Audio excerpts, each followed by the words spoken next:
तो गाइस मैं हूं अंकित और आप देख रहे हैं रेसलिंग फैंस नेटवर्क। तो भाई देखो, रेसलमेनिया को सिर्फ 5 दिन बचे हैं एंड ऐसे में कोडी रोड्स रोमन रेंस का मैच काफ़ी अनप्रेडिक्टेबल है एंड इसको और इंटरेस्टिंग एंड हाइप अप करने के लिए मैंने अपनी तरफ से भी थोड़ा सा कंट्रीब्यूट किया है एंड वो ये है कि ट्विटर के ऊपर जो है एक गिव अवे चल रहा है। तो अगर आप चाहो तो पार्टिसिपेट कर सकते हो। आपको इस वाले ट्वीट को लाइक और रीट्वीट करना है एंड अगर कोडी रोड्स जीतते हैं तो आपको 1000 रुपये मिल सकते हैं, किसी एक रैंडम को मिलेगा ऑब्वियसली। एंड हाँ, ट्विटर पर फॉलो करना मुझे ज़रूरी है, तभी मैं फॉलोवर्स में से किसी को उठाऊंगा।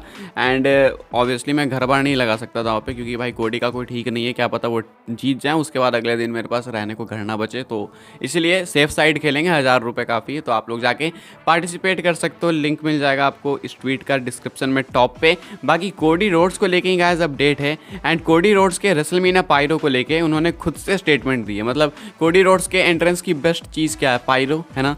तो इस पायरो को लेके कोडी रोड्स खुद से बात करते हैं कि आप लोग कितना एक्सपेक्ट कर सकते हो रेसलमेनिया 39 के अंदर पायरो। एंड इन्होंने जो हाइप कर दिया अपने एंट्रेंस को लेके, क्या ही बोला जाए। कोडी रोड्स कहते हैं कि देखो, जहाँ तक मुझे बिलीव है, जितना मैं जानता हूँ, जितने मेरे नॉलेज में, कि ये जो पायरो होगा रेसलमेनिया 39 में मेरे एंट्रेंस पे, वो रिकॉर्ड सेटिंग पायरो होगा। जी हाँ, ऐसा कुछ कहना है कोडी रोड्स का। एंड ये सिर्फ एंट्रेंस पे होगा। देखो, मैच जीतेंगे उसके बाद तो कुछ और ही हो सकता है। अब मैच जीते ना जीते वो तो अलग बात है, लेकिन एंट्रेंस पे काफ़ी धमाल होने वाला है। ये बात कोडी रोड्स ने बिल्कुल क्रिस्टल क्लियर कह दी है कि पायरो जो है काफ़ी ह्यूज अमाउंट में होगा। तो डब्ल्यूडब्ल्यू जो है भाई बहुत पैसे खर्चने वाली है इस बार पायरो के अंदर, स्पेशली कोडी रोड्स के एंट्रेंस में। और भी एंट्रेंस पे डब्ल्यूडब्ल्यू ध्यान दे रही है। मैंने देखा सुबह सुबह ट्वीट डब्ल्यूडब्ल्यू की तरफ से कि ये लोग पूछ रहे थे कि आप किसके एंट्रेंस के लिए एक्साइटेड हो। सो आई थिंक कुछ स्पेशल करेंगे ये लोग बहुत सारे सुपरस्टार्स के एंट्रेंस में। बाकी कोडी के एंट्रेंस में आपको भाई ह्यूज अमाउंट ऑफ पायरो देखने को मिलेगा। ये कोडी रोड्स ने खुद से ही कहा है। कोडी रोड्स ने एक और चीज़ खुद से करी है एंड वो है अपने गियर को रिवील करना। कंप्लीट गियर तो नहीं रिवील किया कोडी रोड्स ने रेसलमेनिया का, लेकिन उन्होंने एक बेल्ट रिवील की है जो कि कोडी रोड्स पहन के आते हैं ना। तो उन्होंने अपनी एक बेल्ट रिवील की है जो कि वो रेसलमेनिया में पहन के आएंगे। एंड ये कहीं ना कहीं ट्रिब्यूट है इंडी प्रमोशंस को, जहाँ पे कि उन्होंने अपना रन दिया था। एंड ये वाली फोटो आप देख सकते हो कि कोडी रोड्स की तरफ से ये बेल्ट है। कोडी रोड्स की तरफ से एक ट्वीट आया, जो कि ट्वीट आप लोग देख सकते हो कि अपनी स्क्रीन के ऊपर। कोडी कहते हैं, in many respects I am alone out there but also I am not carried with you all of it. तो यहाँ पे वो ट्रिब्यूट वाली बात है। अब इस उनकी बैक स्टोरी है भाई, बहुत सारी स्टोरी चल रही है। तो ये रेसलमेनिया के लिए हाइप भी कर देते हैं कोडी रोड्स यहाँ से। एंड इस बेल्ट को पहन के कोडी रोड्स रोमन से भिड़ने वाले हैं रेसलमेनिया 39 के अंदर 5 दिन बाद।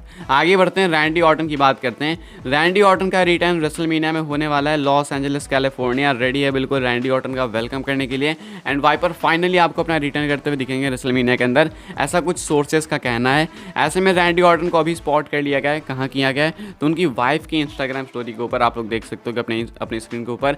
एंड यहाँ पे ये स्टोरी है जहाँ पे कि रैंडी ऑर्टन आपको देखने को मिल रहे होंगे बहुत परफेक्टली, मतलब बिल्कुल परफेक्ट शेप में लग रहे हैं। बट यहाँ पे न्यू लुक देखने को मिल रहा है, क्योंकि रैंडी ऑर्टन की ना तो यहाँ पे थोड़ी सी बियर्ड है, ना ही मुझे, मेरे हिसाब से तो बियर्ड नहीं थी, लेकिन मूछ तो थी आई बिलीव, जहाँ तक मुझे याद है। तो ये चीज़ यहाँ से गायब है। हेयर भी काफ़ी ज़्यादा मतलब श्रेडेड लग रहे हैं, काफ़ी कमी हो चुके हैं। तो यहाँ पे रैंडी ऑर्टन बिल्कुल नए लुक में दिख रहे हैं। वैसे बाल तो थे नहीं रैंडी ऑर्टन के, मैं बाल की बात क्यों कर रहा हूँ, लेकिन कुछ तो अलग लग रहा है भाई। एक तो इतने टाइम पहले देखा है रैंडी ऑर्टन को, आई थिंक 1 साल होने को है, तो अभी याद नहीं है कि वो लास्ट टाइम कैसे दिख रहे थे, लेकिन इसमें कुछ तो अंतर जरूर सा है। क्या अंतर है भाई, तुम लोग पहचानो। आगे बढ़ते हैं, रोंडा राउजी की बात करते हैं। सो रोंडा राउजी ने डब्ल्यूडब्ल्यू को एक्सपोज कर दिया है, डब्ल्यूडब्ल्यू की क्रिएटिव टीम को। एंड हमेशा से मुझे ये चीज़ बहुत बेकार लगती है कि अगर कोई रेसलर या सुपरस्टार कॉन्ट्रैक्ट के अंदर रहने के बाद, कंपनी में रेगुलरली अपीयर होने के बाद ऐसी हरकतें जब करता है एक्सपोजिंग वगैरह की, तो वो चीज़ें मुझे बहुत बेकार लगती है। कहीं ना कहीं मुझे लगता है कि उसकी अगर कंपनी में थोड़ी पावर है तो उसका मिसयूज़ करते हैं।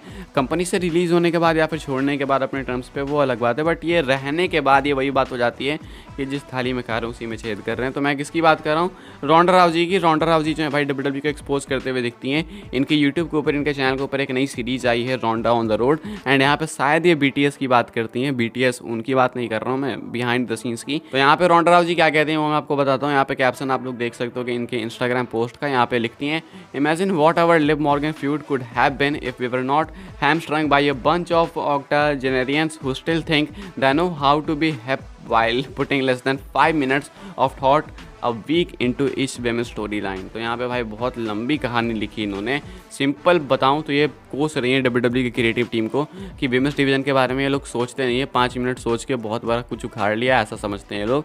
तो एक क्रिएटिव टीम को एक्सपोज किया जा रहा है यहाँ पे। ये बात पहले भी निकी वेला ब्री वेला कर चुकी है कि विमेंस को यहाँ पे केयर नहीं किया जाता है। तो ये चीज़ यार मुझे समझ नहीं आती कि आप मतलब बहुत सारे मैचेस विमेंस के हैं रेसलमेनिया में, स्टिल अगर ऐसा है तो फिर क्या बोलें। आगे बढ़ते हैं, बात करते हैं ब्रे वाइट की। सो ब्रे वाइट एक बार फिर से एडवर्टाइज किए जा रहे हैं रेसलमेनिया के अंदर। एंड इस बार ये स्क्रीनशॉट मुझे इंस्टाग्राम पे जिन्होंने भेजा है उनको मैं क्रेडिट देना चाहता हूँ। आप भी ऐसे न्यूज़ वगैरह मुझे शेयर कर सकते हो अगर आपके पास कुछ ऐसा एक्सक्लूसिव है तो। बाकी गाइस ब्रे वाइट को फिर से स्पॉट किया गया है एंड इस बार तो बिल्कुल पर्टिकुलर पोस्टर टांग दिया गया ब्रे वाइट का वहाँ पे लोकली। मिज के साथ आपको साइड बाय साइड देखने को मिलेंगे यहाँ पे ब्रे वाइट। मुझे समझ नहीं आ रहा है कि अगर नहीं आना है ब्रे वाइट को तो अब तो स्टॉप हो जानी चाहिए ना ये एडवर्टाइजमेंट्स। तो ये और ज़्यादा चालू क्यों है? ये पोस्टर देख लो, Los Angeles welcomes Bray Wyatt, ऐसा कुछ इसी टाइप का है ना। तो यहाँ पे अगर ब्रे वाइट नहीं आने वाले तो फिर क्यों है? मेरे हिसाब से किसी तरीके से some sort of appearance bray white देते हुए दिखेंगे, अब चाहे वो मैच के लिए हो या फिर ना हो, किसी तरीके से आई थिंक अपीयर हो जाएंगे क्योंकि ये बहुत ज़्यादा एक्सेस मतलब एक तरीके से एडवर्टाइजमेंट हो रही है। तो यहाँ पे आपको क्या लगता है ब्रे वाइट आएंगे या फिर नहीं? कमेंट करके बता सकते हो। रेसलमेनिया 39 की एंडिंग की बात कर लेते हैं। तो क्या एक्सपेक्ट करना आप लोगों को 39 की एंडिंग से? यहाँ पे मानना यह है कि ये जो एंडिंग होगी काफ़ी लोगों के होश उड़ा सकती है। अब क्यों? क्योंकि या तो ये एंडिंग बेस्ट रेसलमेनिया एंडिंग होगी या तो ये एंडिंग वर्स्ट रेसलमेनिया एंडिंग होगी। अब दोनों कैसे कैसे हो सकते हैं? बेस्ट का मतलब मेरे हिसाब से तो ये लोग वही कह रहे हैं कि मैच बहुत अच्छा जाए एंड कोई एक चैंपियन बन जाए या फिर कोडी रोड्स की मेनली बात है यहाँ पे। वर्स्ट एंडिंग कैसे होगी कि कंट्रोवर्शियल एंडिंग हो सकती है। एक बहुत गंदी पिच देखी थी भाई मैंने ट्विटर पे, किसी ने कहा था कि इमेजिन करो कि रोमन कोडी दोनों जीते हैं, रेफरी ने 10 काउंट कर लिया, मतलब दोनों जीते नहीं है, दोनों गिरे हुए हैं एंड रेफरी ने 10 काउंट कर दिया एंड उसके बाद मैच खत्म।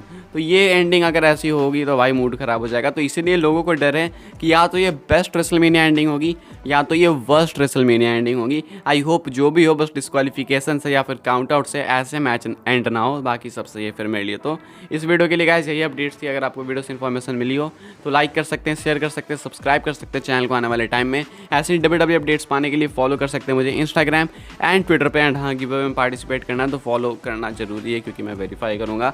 बाकी मिलते हैं अपनी नेक्स्ट ऑफर काफ़ी इंटरेस्टिंग वीडियो में।